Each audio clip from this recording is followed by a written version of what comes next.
Hello and welcome back to the garden vlog, and it's been really busy. I've been away for a couple of days, so today I've come back and there are two really important jobs that we're going to focus on today. Firstly, we're going to be transplanting the brassicas into this bed, and then over here, those are where the leeks are going.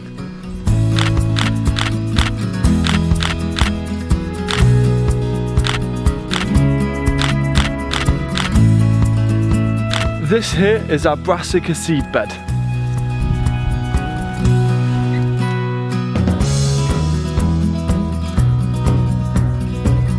The first two brassicas I'm going to transplant are both kale, so we've got blue Scotch and red winter.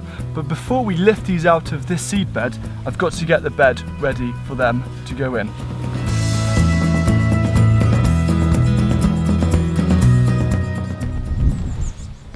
But we don't want to confuse this with the knowledge of brassicas liking a really firm soil to grow in, which is right because they'll fall over otherwise. But what we're trying to do is to make sure it's really easy to work with the soil so we can transplant the brassica seedlings straight in, and then we'll be standing around the plants to firm up the soil just to help make sure that they'll survive any gales or breezes during the winter months.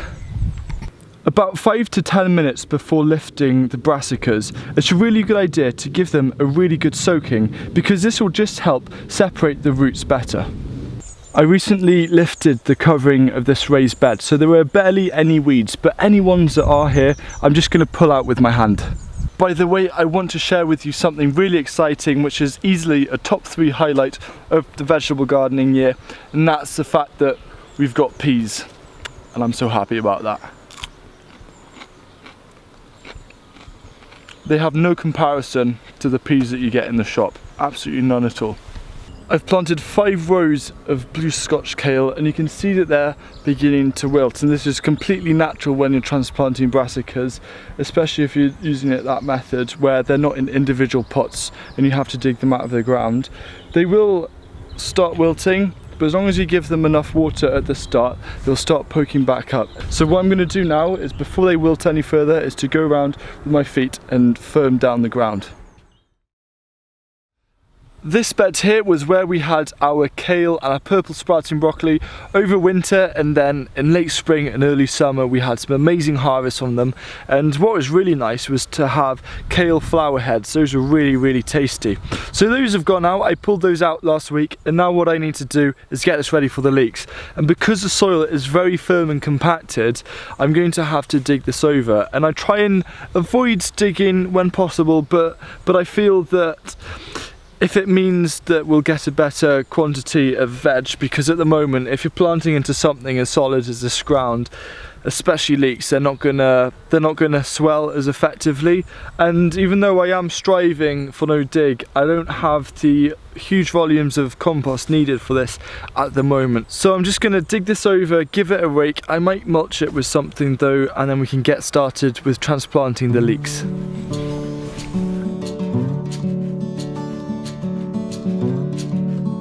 I've dug over and raked out this raised bed, so it's almost ready for planting. The only thing I need to do now is to use this board. So this board both allows me, because these beds are quite wide, to walk over the raised bed and to spread out my weight, but also it's great for flattening the earth, because what you want to do is to use a dibber, so I'll be using a dibber, to create holes about 6 to 8 inches deep.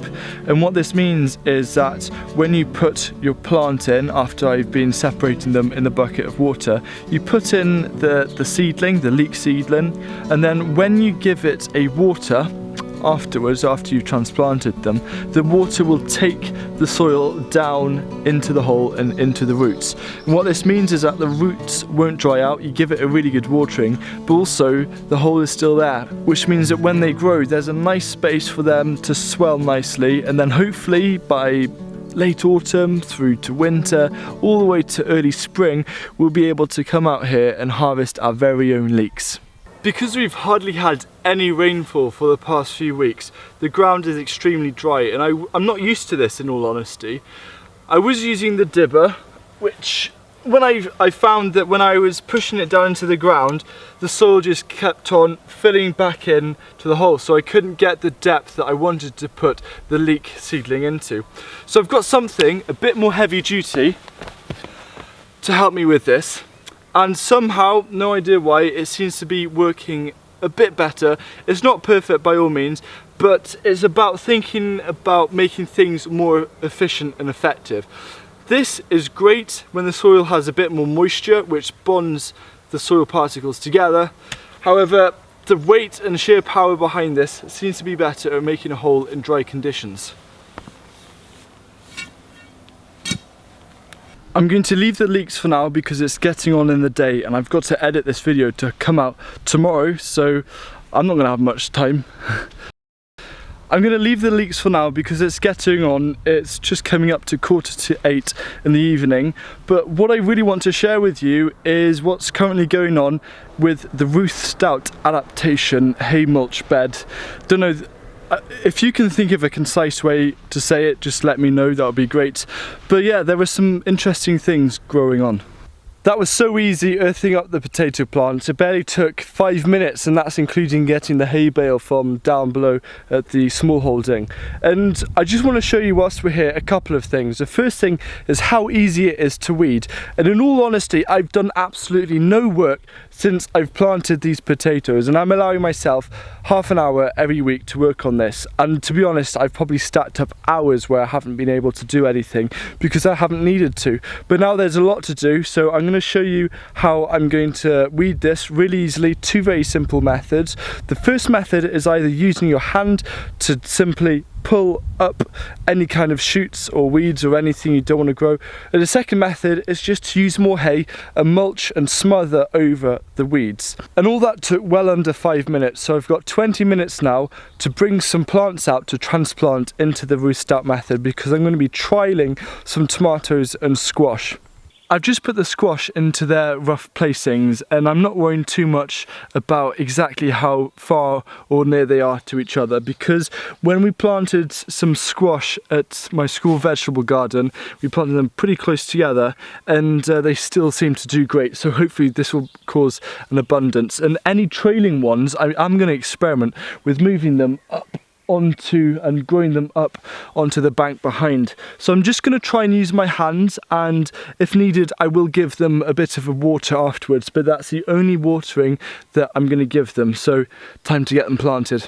All in all here, things seem to be going well, but the biggest struggle is the lack of water. And I don't think we've actually experienced a year like this where we've had so little water in such a crucial stage of growing our own food and for the vegetable garden. So what's really tricky is I told myself I wouldn't water this, but I'm really considering now that there might be an exception, because the kale is looking dry already, and also the squash are looking dry. And if I could just water them a bit and save them, to be honest, I think that's going to be a lot better than just leaving it and potentially losing them. What to do? Firstly, I just want to say I'm hoping that either late June through to early July, I'm going to make an actual garden tour to show you everything that's going on. I just want to draw attention though to the tomatoes. These are now looking really healthy. It was a bit funny when we transplanted them. They looked like they had some kind of disease or something, so we just took off the bottom leaves. We haven't seen it like that before, but now you would have no idea that 2 weeks ago these looked in a bit of a sorry state. So I'm trying out something different. I'm using landscape fabric here, and I burnt holes into it, and now they're looking really, really good. And the only thing we need to do now is to take off the suckers, because when you have quite a small space for growing tomatoes, I know a lot of people say to leave the suckers on, but in all honesty, with our climate, although this year is very much an exception, we really need to make sure that there's good airflow in here, because there's a door on one side of the solar tunnel and there's a door on the other side of the solar tunnel. But when you've got lots and lots of foliage, and especially with tomatoes and the potential of blight, it's really important that we do just take off the suckers, because we still get a lot of fruit, which we're really grateful for. And by taking off the suckers, it's meaning that there's less foliage, so there's more airflow and a reduced risk of having any kind of disease. Thank you so much for watching, and I really look forward to seeing you again soon. And I'd love to know how your garden's growing, how your allotment's doing, and whether you're also struggling with weather. And I know there are some parts of the world which are having too much rain, and we've got too little rain. So if anyone wants to trade rain, I'd be very grateful. So yeah, see you again soon. Goodbye.